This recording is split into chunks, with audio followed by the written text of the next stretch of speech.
Hello everyone, welcome to Chandri culture. അപ്പം ഞാൻ ഇന്നൊരു കുട്ടി ഇൻഫർമേഷൻ വീഡിയോ ആയിട്ടാണ് വന്നിട്ടുള്ളത്. കുറേ പേരായി ചോദിക്കുന്നു ഈ ആന്റി ടാർണിഷ് ജ്വല്ലറി നമ്മൾ ഇൻട്രൊഡ്യൂസ് ചെയ്തത് അത് എങ്ങനെ, അത് ലോങ് ലാസ്റ്റിംഗ് ആണോ, എഫക്റ്റീവ് ആണോ എന്നൊക്കെ ചോദിച്ചിട്ട് കുറേ പേരായി വരുന്നു. So just small short brief for everyone. Anti tarnish jewellery എന്ന് പറയുന്നത് ബേസിക്കലി അതിന്റെ മെറ്റീരിയൽ വരുന്നത് സ്റ്റെയിൻലെസ് സ്റ്റീൽ ആണ്. അതിന്റെ മുകളിലാണ് നമ്മൾ ഈ ഗോൾഡൻ കളറിന്റെ പ്ലേറ്റഡും കാര്യങ്ങളൊക്കെ വരുന്നത്. സിൻസ് സ്റ്റെയിൻലെസ് സ്റ്റീൽ ആയതുകൊണ്ട് അത് ലോങ് ആയിരിക്കും, അതിൻ്റെ എഫക്റ്റീവ്നെസ് ഉണ്ടാവുമായിരിക്കും. അതുപോലെ തന്നെ ഈ കറുത്ത കളറ് വരും കുറേ കാലമൊക്കെ ഇടുമ്പോൾ നമ്മൾ ഈ എപ്പോഴും ഡെയിലി വെയർസിനൊക്കെയാണല്ലോ കൂടുതൽ പ്രിഫർ ചെയ്യുന്നത്. അപ്പം അത് അങ്ങനെ കറുത്ത കളർ വരികയോ അല്ലെങ്കിൽ നമ്മുടെ കഴുത്തിനെ ഹാം ചെയ്യുകയോ സ്കിന്നിനെ ഹാം ചെയ്യുകയോ അങ്ങനത്തെ പ്രശ്നങ്ങളൊന്നും ഉണ്ടാവില്ല. പിന്നെ വേറൊരു ഇമ്പോർട്ടൻറ്റ് കാര്യം നോക്കുന്നത് എന്താണെന്ന് വെച്ചിട്ടുണ്ടെങ്കിൽ നമ്മൾ വാങ്ങുന്ന ആൻറ്റി ടാർണിഷ് ജ്വല്ലറിയിൽ മാലയാണ് വാങ്ങുന്നത് വെച്ചെങ്കിൽ അതിലൊരു ടാഗിങ് ഉണ്ടാവും. ഈ എല്ലാ സ്റ്റെയിൻലെസ് സ്റ്റീൽ ജ്വല്ലറീസിലും വരുന്ന ഒരു ടാഗിങ് ഉണ്ടാവും.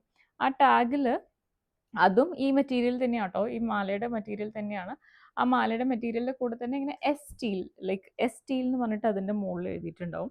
ഈ എസ് സ്റ്റീൽ എന്ന് പറയുന്നത് വേറെ ഒന്നുമല്ല, അതിന്റെ ഒരു പ്യൂരിഫൈ എന്നുള്ള ഒരു ഇതാണ്. ഇതിന്റെ മേലോട്ടും ഇതിന്റെ താഴോട്ടും ഉള്ള വെറൈറ്റീസ് വേറെ ഉണ്ട്.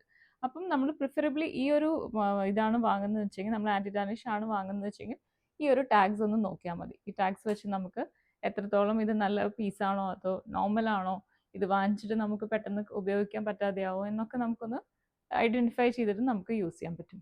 So stay tune for more informations guys. By.